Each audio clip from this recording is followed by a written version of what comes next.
First of all, thank you very much for this honor to the university, to all of you.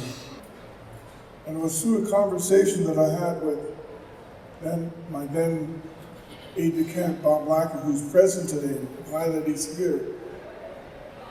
It gave birth to the idea of bringing books out to isolated communities.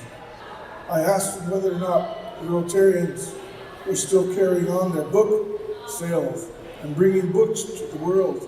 And he said, yes, they are. I asked him whether or not they ever thought of bringing books to our own people in Canada who are isolated. And I asked that question to Rotarians of Victoria when I had a chance to speak to them. Before I left that room, I had $10,000 in my hand from Rotarians who were saying, we want to help you make this dream a reality. They've got architects, they've got planners, they've got construction people going out to isolated places now. They're designing buildings that make sense to First Nations. They're bringing books to First Nations that make sense to them.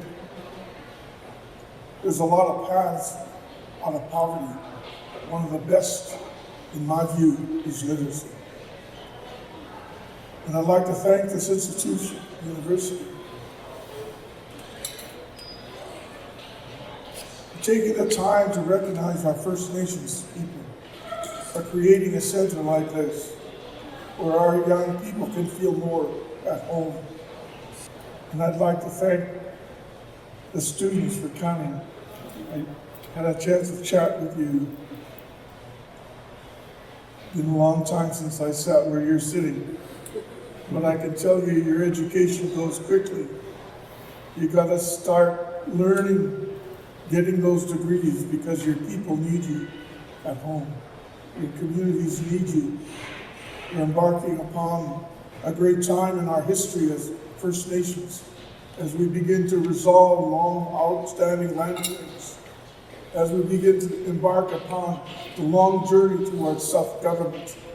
And when we do that, we're going to need more hands, more educated young people like yourselves. Thank you all. Thank you for the Rotarians who've come today. Thank you very much for the journalists.